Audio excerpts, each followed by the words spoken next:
Hello, this is Lou here, bringing you a little review of the new Black Prophecy game, which is a space-based MMORPG.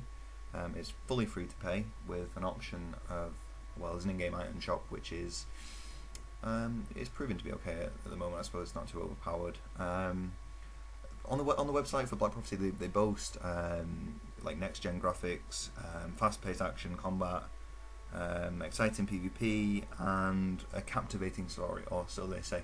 And this is one of those rare games where I find that all of those things are true. This is just the character selection screen, fairly basic, fairly standard stuff.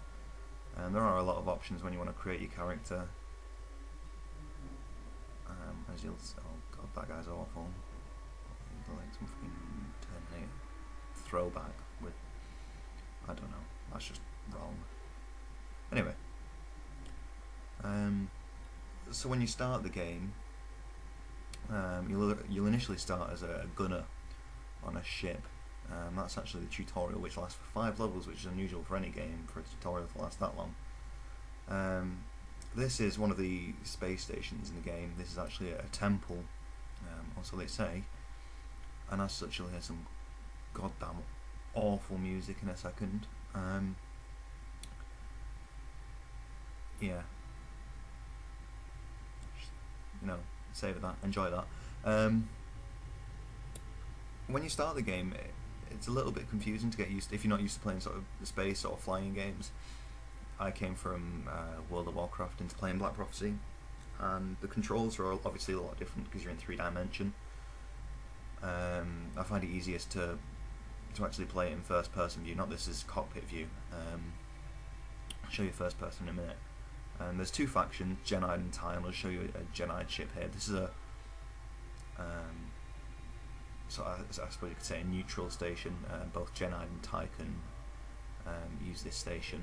That was a Genide ship, the same faction as me, and now I'll just fly over to this Tai ship and show you that.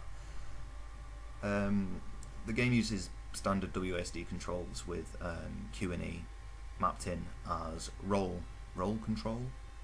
Oh god. Yeah, this is a Tai ship. Pretty standard stuff. When you equip your ship with new weapons, new engines, new wings, it's all customizable. There are only 2 ship models, but all them, they say modular ship design, and basically all that means is rather than buy a whole ship in one, you buy wings, engines, guns, that sort of crap, and you plug it into your existing ship. Okay, you've got 2 modes. This is mouse mode now. The other one was, I don't know what it's called, I suppose flight mode. And this one that we're in now, mouse mode, is where you select your inventory, your missions, whatever. I'll show you the world map, and we'll fly to a different sector or area, whatever you want to call it. So now we're going to fly to the Chrysalis, which is actually the Genide hub, or main city if you want to call it, something that's familiar. And they say Black Prophecy is supposed to be a fast-paced game. They want to minimise travelling time. You've just seen there that you don't actually have to do any travelling, you just click, I can't remember what travel or something, and you port straight to you. I think that animation is pretty nice actually. One thing to note, I am running this game on low settings to get a good frame rate for the recording, and I mean the game still looks really nice. It is and this, I'll just mention now that this game is in beta, and for a game in beta there's still a few bugs and a few glitches. You can go and download it now. You bash me, you little bastard. Yeah, the game's still in beta, and there are some bugs, but overall it's not that bad, and the game looks spectacular. This is inside the station. You can't move around inside the station. You've just got a mouse mode again. You've got a shop. You've got crafting materials, and they sell weapons. It's all the stuff you'd expect. And that's for in-game currency, which is, I think, Corons, or I don't know how you pronounce it. Yeah, you can see there are other things you can buy. These hubs or stations are also where you can select missions, create parties, things like that. You can create a party whenever you want, but it'll automatically find you one from here. This is your mission terminal, where you can select any. You've got different filters like level, mission type, solo, party, clan. So I'm just going to start this mission and show you a bit of combat.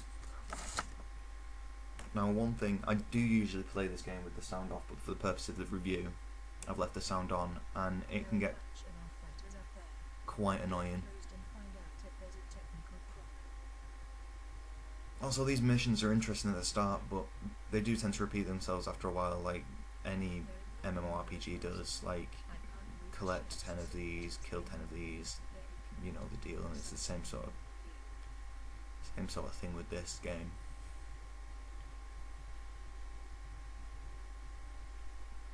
So you see now, you fly over to the ship, you've got your objective in the top right. The minimap's quite hard to use as well, because that's in 3D as well.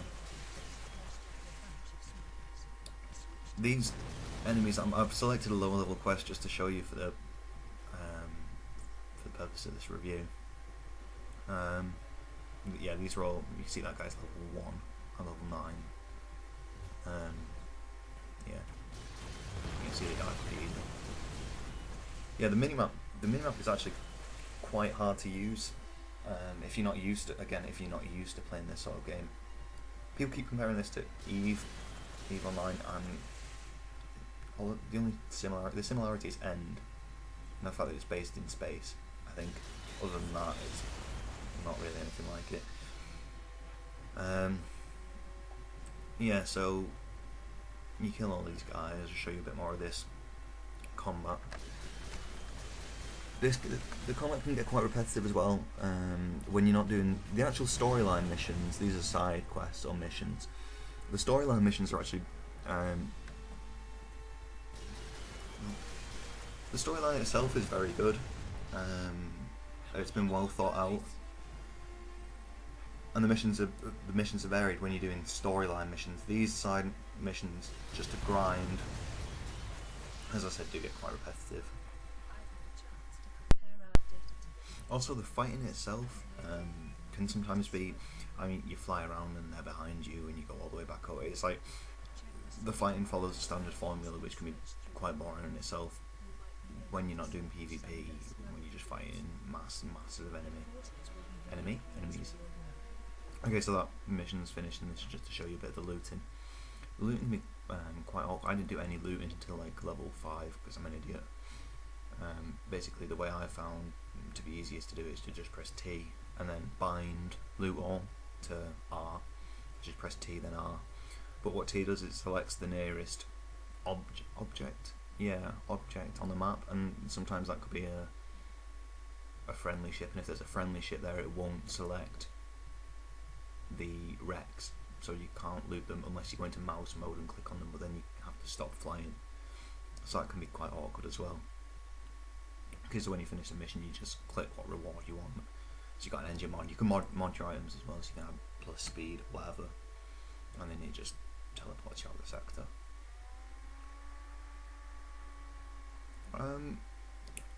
In all honesty, for a game that's free to play, Black Prophecy is worth a download at the very least, purely for the visuals.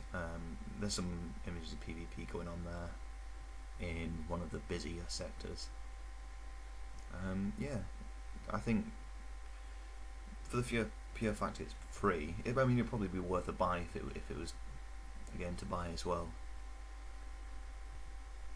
I think as the tutorial's so long, you can get into it whether you've played a sort of a flying game or not, or a space game. And the only reason whether you would download it or not is purely if it interests you. It's definitely worth the download. It is quite a large file, but you know, all you lose now on is hard drive space. I will be doing some more of these reviews a little more in depth, focusing on some finer aspects of the game. Tactics, which is like skills you can invest in, sort of things like that. And lastly, if you liked this short review, leave a like. If you didn't like it, leave a dislike. Feel free to comment. I say rate, but there's no ratings anymore on YouTube. Yeah, cheers.